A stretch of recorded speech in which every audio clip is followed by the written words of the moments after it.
পুরুষ হয়ে জন্ম নেওয়াটাই আমার আজন্মের পাপ ছিল।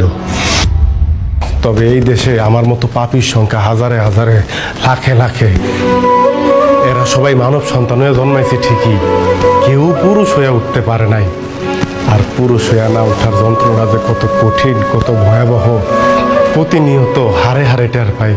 কারণ পুরুষের সাফল্যের ভাগ সবাই নিল, ব্যর্থতার ভাগ তো কেউ নিতে চায় না। কারণ সবাই মনে করে পুরুষ জন্মগ্রহণ করছে পরিবারের অন্যান্য সদস্যদের চাহিদা মেটানোর জন্য।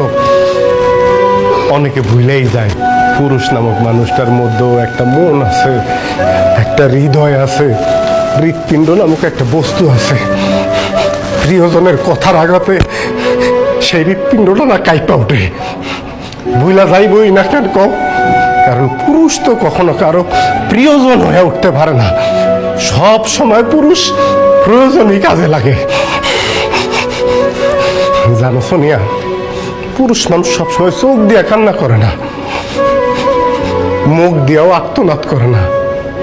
পুরুষের মন কান্দে, হৃদয় আর্তনাদ করে।